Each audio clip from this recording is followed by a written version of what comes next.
Trois frères en guerre, un livre de Robert Schoen. Chaque événement historique est bien souvent une manifestation de la tragédie humaine. Plongeons dans la vie de trois frères en guerre.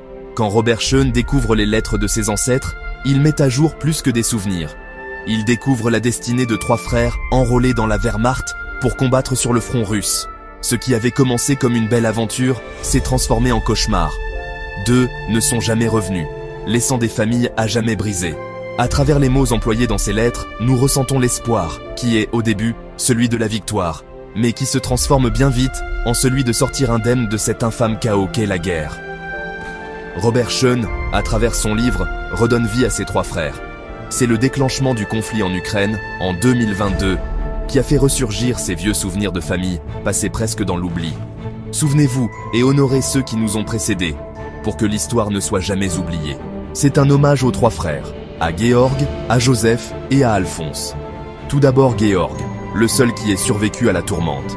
Puis à Joseph, ancien séminariste, mort au combat dans la plaine hongroise, lors d'une offensive russe le 16 octobre 1944. Et pour finir, à Alphonse, officier instructeur, mort le 6 mars 1945 en Courlande. Leurs histoires ne sont pas de simples entrées dans des archives familiales.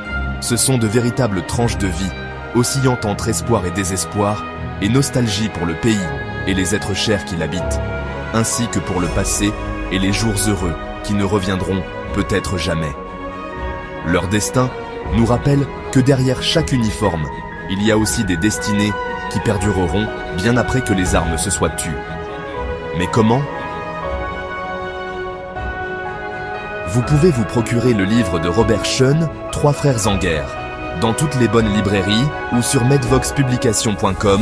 Nous vous rappelons que les frais de port sont gratuits sur la France métropolitaine.